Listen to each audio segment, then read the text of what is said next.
ছেলেদের মতো মেয়েদের ক্রিকেটেও বাংলাদেশ ভারত লড়াই মানেই বাড়তি উত্তেজনা। বিশেষ করে ভারতীয় মেয়েদের সবশেষ বাংলাদেশ সফরটি সুখকর ছিল না মোটেও। সিরিজ জিততে না পেরে বেশ কয়েকটি তিক্ত ঘটনার জন্ম দেন ভারতের অধিনায়ক হরমনপ্রীত কৌর। পাল্টা জবাবও ভালোই দিয়েছিলেন বাংলাদেশের জ্যোতি। সব মিলিয়ে আরও একটি সিরিজের আগে দুই দলেরই তেতে থাকার কথা।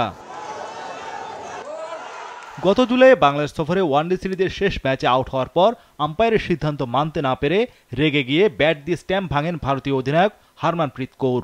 সেই ম্যাচটি টাই হয়, সিরিজ শেষ হয় 1-1 সমতায়। এর জের ধরেই পুরস্কার বিতরণীতে আম্পায়ারের সমালোচনা করেন হরমনপ্রীত। এমনকি ভারতীয় অধিনায়ক বাংলাদেশের ক্রিকেটারদের উদযাপনে আম্পায়ারদের যোগ দিতেও বলেন। এর প্রতিবাদে নিগার সুলতানা জ্যোতি তার দল নিয়ে স্টেজ ছেড়ে চলে যান। সবশেষ সফরে ভারত ওয়ানডে ও টি-20 সিরিজ খেললেও এবার আসন্ন টি-20 বিশ্বকাপকে ঘিরে কেবল শর্টার ফরম্যাটেই খেলবে দুই দল। ভারতীয় দলে এবারও নেতৃত্বের ভার হরমনপ্রীতের কাঁধে। রয়েছেন স্মৃতি মান্ধানা ও শেফালি ভার্মার মতো অভিজ্ঞ তারকা। স্কোয়াডের নতুন মুখ লেগ স্পিনার আশা সোভানা ও অফ স্পিনার সাজানা সজীবন। আশাকে সুযোগ করে দিল মেয়েদের আইপিএল। 33 বছর বয়সে স্পিনার দারুণ পারফর্ম করেন রয়্যাল চ্যালেঞ্জার্স বেঙ্গালুরুর হয়ে। প্রথম ভারতীয় বোলার হিসেবে মেয়েদের আইপিএলে 5 উইকেট নেন এই লেগই। অপরদিকে সাজানা সজীবন বোলিংয়ের পাশাপাশি ব্যাট হাতে বেশ দক্ষতার পরিচয় দেন সাম্প্রতিক সময়ে। বিগ হিটিং সামর্থ্যের জন্যই ভারতীয় বোর্ডের নজরে পড়েন 29 বছর বয়সী এই ক্রিকেটার। লম্বা সময় পর দলে ডাক পেয়েছেন রাধা যাদব ও দয়ালট হেমলতা। বোলিং আক্রমণটাও স্পিন নির্ভর ভারতীয় মেয়েদের।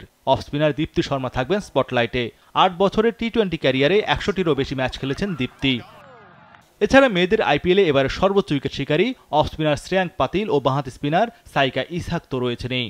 কার্যকরী হতে পারেন বাঁহাতি স্পিনার রাধা যাদবও। যদিও 1 বছরের বেশি সময় ধরে জাতীয় দলের বাইরে, তবে ক্যারিয়ার বেশ সমৃদ্ধ এই বাঁহাতি স্পিনারের। প্রথমবারের মতো দলে আসা লেগ স্পিনার আশা সোভানা ও অফ স্পিনার সাজানা সজীবন থাকছেন সুযোগের অপেক্ষায়। পেস বোলিংয়ের অভিজ্ঞতায় যথেষ্ট ঘাটতি রয়েছে। ভারতের ভরসা রেণুকা সিং ঠাকুর। ক্যারিয়ারে 38টি টি-20 খেলে 39 উইকেট শিকার করেছেন 3 বছরে।